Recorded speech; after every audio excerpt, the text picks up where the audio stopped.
Assalamualaikum warahmatullahi wabarakatuh. Di sini kami dari kelompok 2 akan menjelaskan tentang birokrasi dan politik. Yang pertama akan dibahas oleh Saudara Ananda. Konsep birokrasi menurut Max Weber Konsep ini adalah yang berasal dari kata bureau atau kata bureau berasal dari Prancis yang kemudian diminimalisasi oleh Jerman. Artinya adalah meja atau kadang diperluas jadi kantor. Sebab itu, terminologi birokrasi adalah aturan yang dikendalikan lewat meja atau kantor. Di masa kontemporer, birokrasi adalah mesin yang mengerjakan pekerjaan-pekerjaan yang ada di organisasi baik di pemerintahan maupun di swasta. Pada pucuk kekuasaan organisasi yang terdapat sekumpulan orang yang menjalankan kekuasaan secara kurang birokrasi. Dan dalam konteks negara, mereka misalnya parlemen atau lembaga kepresidenan. Max Weber sendiri tidak pernah secara definitif menyebutkan makna birokrasi.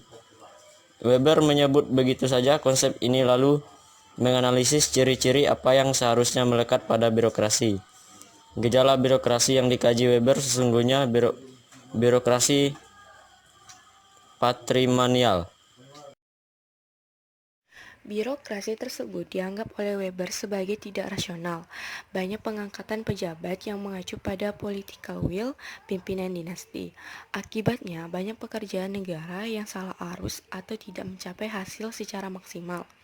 Atas dasar ketidakrasional itu, Weber kemudian mengembangkan apa yang seharusnya atau idealtipus melekat di sebuah birokrasi. Weber terkenal dengan konsepsinya mengenai tipe ideal atau idealtipus bagi sebuah otoritas legal dapat diselenggarakan, yaitu 1. Tugas-tugas pejabat diorganisir atas dasar aturan yang berkesinambungan. 2. Tugas-tugas tersebut dibagi atas bidang-bidang yang berbeda sesuai fungsi-fungsinya yang masing-masing dilengkapi dengan syarat otoritas dan sanksi-sanksi. 3.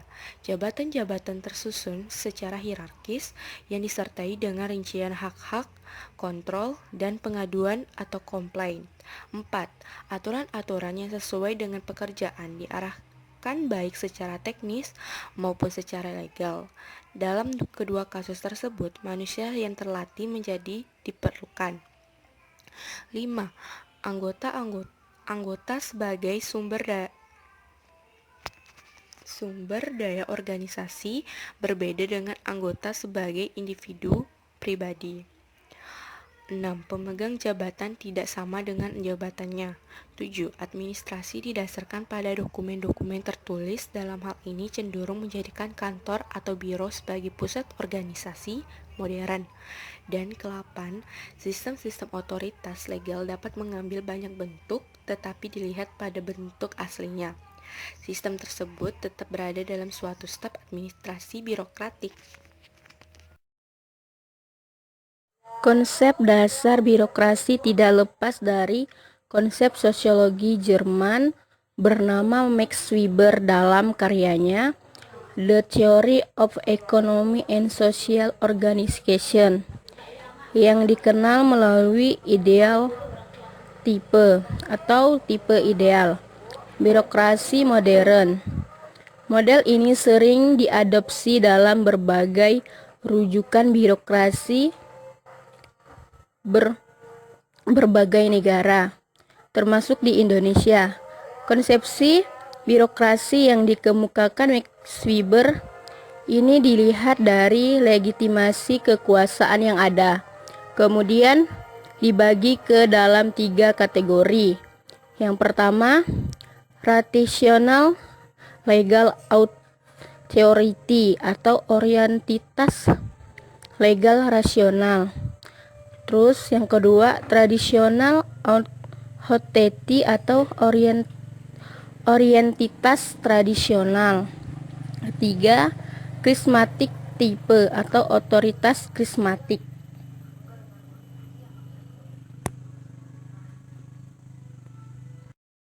Selanjutnya, tipe dan bentuk birokrasi. 1. Birokrasi tertutup. ditandai dengan adanya ciri yang sangat elitis di kalangan birokrasi dan menjadi kelas yang memiliki hak privilege tertentu. Contoh birokrasi ini banyak dijumpai di negara-negara bekas jajahan Inggris atau menganut paham Inggris, misal klasiknya India dan Pakistan. 2. Birokrasi campuran. Tipe birokrasi ini merupakan hasil kontak yang sangat terbatas antara birokrasi dengan masyarakat.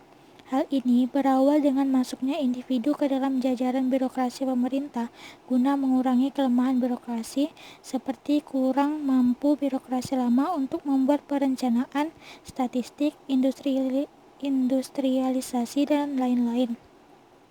Ketiga, birokrasi terbuka, ditandai dengan adanya pola rekrutmen yang relatif fleksibel atau bahkan tidak ada pola rekrutmen sama sekali. Semua orang tanpa terkecuali dipandang dapat memenuhi syarat untuk menjadi anggota birokrasi. Kualifikasi untuk mendukung suatu jabatan birokrasi seperti tingkat pendidikan tidaklah dituntut dengan ketat. Antara pemerintah dan perusahaan industri sering dilakukan saling tukar dan kontak. Reformasi birokrasi di Indonesia. Reformasi birokrasi pada hakikatnya merupakan upaya untuk melakukan pembaharuan dan perubahan mendasar terhadap sistem penyelenggaraan pemerintah, terutama menyangkut aspek-aspek berikut. Pertama, kelembagaan organisasi. Kedua, ketatalaksanaan mekanisme proses. Ketiga, sumber daya manusia aparatur. Berbagai permasalahan atau hambatan yang mengakibatkan sistem penyelenggaraan pemerintah tidak berjalan atau diperkirakan tidak berjalan dengan baik harus ditata ulang atau diperbarui. Reformasi birokrasi dilaksanakan dalam rangka mewujudkan tata kelola pemerintah yang baik, good governance.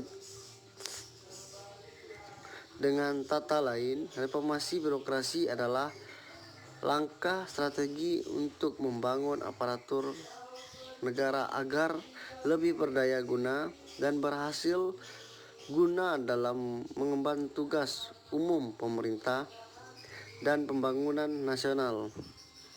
Selain itu, dengan pesatnya kemajuan ilmu pengetahuan, teknologi, informasi, dan komunikasi serta perubahan lingkungan strategi pengetahuan, teknologi informasi dan komunikasi serta perubahan lingkungan strategi menuntun birokrasi pemerintah untuk direformasi dan disesuaikan dengan dinamika tuntutan masyarakat.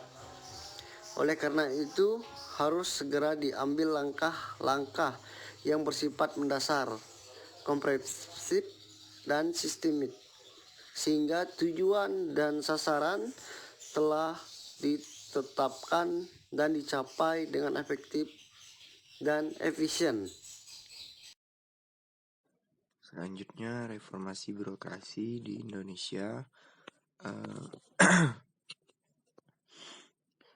menempatkan pentingnya rasionalisasi birokrasi yang menciptakan efisiensi, efektivitas, dan produktivitas melalui pembangunan kerja hierarkikal dan horizontal yang seimbang, diukur dengan rasio antara volume atau beban tugas dengan jumlah sumber daya disertai tata kerja formalistik dan pengawasan yang ketat. Penataan organisasi pemerintah, baik pusat. Baiklah, sekian dari kelompok kami. Saya ucapkan terima kasih atas partisipasinya. Assalamualaikum warahmatullahi wabarakatuh.